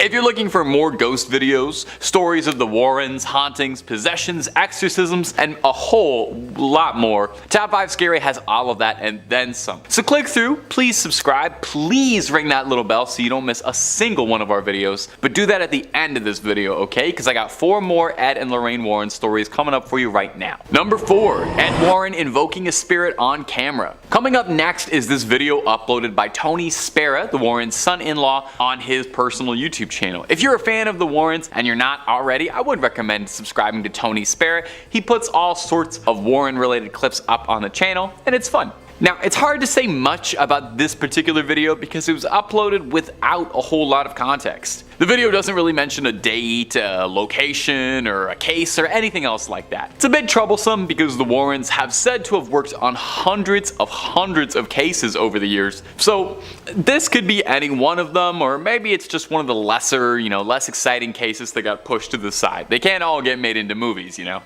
in the video, we can see Ed filming what looks like a fairly normal 70s living room, although the room is definitely haunted. You can tell right away from that liminal yellow wallpaper color.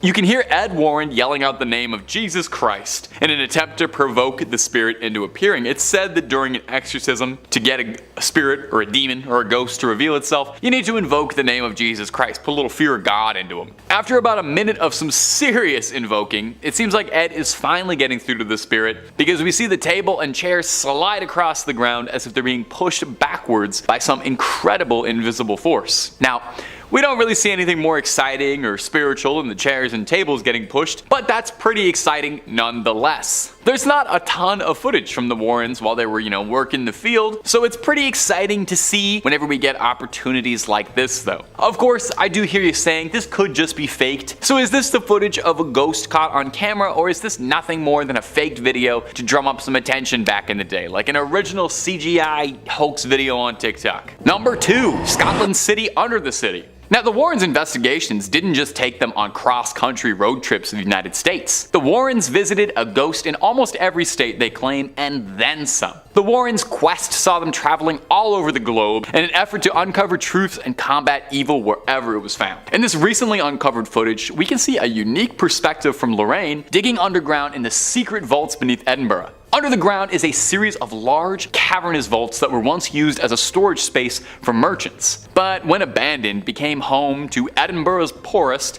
who began to make it their dwellings. Probably a real nice space, no daylight, musty air, thriving rodent population, but you know what? For the right price, I would probably go for it. It's probably better than most apartments in Toronto. Because of this, the vaults were the perfect place to conduct a little nefarious business that aren't quite fit to discuss on YouTube, but naughty stuff, just know that. It's believed that 2 of Edinburgh's most prolific criminals hid bodies here before taking them to medical schools to sell off. Having known this, with this context, it's absolutely no surprise that people believe the vaults to be haunted and claim that they feel watched or touched when walking through them. So, if there's something weird going on, the Warrens follow. This one's actually pretty cool footage, I gotta admit. It's first person, making you feel like you're exploring the subterranean depths with her. She's being guided by an old Scotsman who seems to know the tunnels pretty well, and I gotta say, if I ever take a tour of an underground vault, this is exactly who I would like to be taking me, an old Scottish man. That's the most appropriate and trustworthy way to go ghost hunting. Now, they didn't find anything on this particular investigation, but while in there, Lorraine does claim that she can feel something communicating with her. Could it be spirits from long ago reaching out to Lorraine Warren, who claimed she had an extrasensory gift? Or maybe it was just kind of cold down there. And number 1, an exorcism. To some, the ultimate dream would be getting to ride up in the front seat with Warrens on one of their cases, getting to experience the paranormal firsthand under the tutelage of those who claim to have battled it their whole lives. It would be like if Obi-Wan Kenobi asked you if you want to go on an adventure with him. It'd be awesome. Well, hey, some people, they get to live their dreams every day. Like me, my dream was to stand in front of a camera and endlessly talk about ghosts and goblins, and it really is just the best. But a YouTuber by the name of Haley Reese got to live her dream when she met Tony Spera, the husband of Judy Warren, the daughter of the family, and Lorraine Warren, a bit before she passed away. She got blessed with a look into some never-before-seen footage of the pair of demonologists conducting fieldwork, namely an exorcism. Now, the person in the video has been blurred out to protect their safety, as, you know, it's one thing to be possessed by a demon, but doxing, whole other. We see Lorraine and Tony both fiercely conducting an exorcism, locked in spiritual warfare against a demonic force. We can hear Tony asking for the demon's name repeatedly, not because he's a friendly guy trying to make conversation, but because in order to properly drive a demon out of a host, you need to know its name. The name said, Beelzebub. Now, there is a little bit of a discrepancy whether or not Beelzebub and the devil are considered different entities, really depending on what book and depending on who you ask. Sometimes they are, sometimes they aren't. Either way, it's very bad news to have inside of you. Worst part is apparently that wasn't even the only demon inside there. It was like a clown car of demons inside one guy. Not enough room. Luckily, the pair was able to get all of the demons outside of them and banish them away. Does anyone wonder, does it leave like a weird taste in your mouth after you've had demonic possession? I feel like there's an aftertaste, you know? I definitely feel like I would need to brush my teeth afterwards, I think. In second place, we have the Amityville Horror. On November 13th of 1974, Ronald DeFeo Sr., his wife, and 4 of their offspring, Dawn, Allison, Mark, and John, had their lives ended by a firearm inside their home in suburban Amityville, New York. And at the time, homicide detectives claimed it was the largest number of victims in a single slang on Long Island. The deceased were found in their nightclothes and were shot in the back, apparently while they were asleep. There were no signs of a struggle inside the home, where a sign hanging outside the main entrance read, "High hopes." Sure. The killings were reported by the only surviving member of the family, the oldest son, Ronald. He told the police that he arrived at the home shortly after 6 p.m. but found the front door locked, so he crawled into the house through a window and stumbled across the icky scene. He later confessed that he had ended the lives of his family around 3:30 a.m., acting out the scenes for detectives as he described how he took out his family one by one, with the weapon eventually being found in Amityville Creek. Ronald's trial began in October of 1975. His defense attorney, William Weber, tried to make a case that the defendant, who allegedly heard voices, was innocent by reason of insanity, but the court eventually sentenced him to 6 concurrent 25-year to life sentences. Try saying that 5 times fast. Eesh. A year later, the Lutz family moved into the now abandoned home, and that's where this goes from simply tragic to much, much more. Most of the DeFeo family's furniture was still in the house, because it was included for $400 as part of the deal. You know what, I'd take that deal too. A friend of George Lutz, the father of the family, had learned about the history of the house and insisted on having it blessed, and at the time, George was a non-practicing Methodist and had no experience of what this would entail. Kathy, the mom, was a non-practicing Catholic and explained the process to him. George knew a Catholic priest named Father Mancuso who agreed to carry out the house blessing. He arrived to perform the blessing while George and Kathy were unpacking their belongings on the afternoon of December 18th, 1975, and went into the home to carry out the rites. When he flicked the first amount of holy water and began to pray, he heard a masculine voice demand that he get out. When leaving the house, the priest did not mention this incident to either George or Kathy until December 24th, when he called George and advised him to stay out of the second floor room where he had heard the mysterious voice, which happened to be the former bedroom of Mark and John DeFeo that Kathy had planned to use as a sewing room, but the call was cut short by static. Following his visit to the house, the father allegedly developed a high fever and blisters on his hands, similar to stigmata. At first, George and Kathy experienced nothing unusual in the house, but the horrors that happened over the next 28 days were awful for the Lutz family, bearing witness to slime pouring out of their walls, strange odors throughout the home, and George would wake up at 3:15 every morning, which is right around the time Ron DeFeo carried out his original crimes. A garage door would open and close on its own, an invisible spirit knocked a knife down in the kitchen, a pig-like creature with red eyes was reported staring at George and his son Daniel through a window. Also, Kathy and 2 of her children experienced bouts of levitation while trying to sleep. The footage we have from this heinous month is of a boy with glowing eyes, believed to be the spirit of the late John DeFeo. By mid-January of 1976, after another attempt at a house blessing by George and Kathy, they experienced what would be their final night in the house. Now, the Lutzes were never able to give a full account of the events that took place on this occasion, describing them as too frightening. After getting in touch with Father Mancuso, the Lutzes decided to take some belongings and stay at Kathy's mother's house in nearby Deer Park, New York, until they had sorted out the problems with the house. They claimed the phenomena followed them there, describing greenish-black slime coming up the staircase towards them. Yeah, no thanks. And finally, in first place, we have footage of an American exorcism. While the video is blurred out on YouTube to protect the identity of the poor girl, I personally think it's up there as one of the most frightening things I've ever seen. At an hour and 20 minutes long, it depicts a Catholic bishop in Connecticut attempting to converse with a demonic entity that has possessed the body of an innocent young woman, while her family restrains her. Ed and Lorraine were the ones to alert the church to the possession after meeting her during an audience chat session that was held at the conclusion of one of their public presentations. During portions of the exorcism when prayer is done, you can hear the demon acting wildly, and it originally refuses to give its name, both of which are quite common in cases of demonic possession. Eventually, we learn that there are 4 demons possessing our victim, with one of them identifying themselves as Robert, which happens to be a name associated with the son of Satan.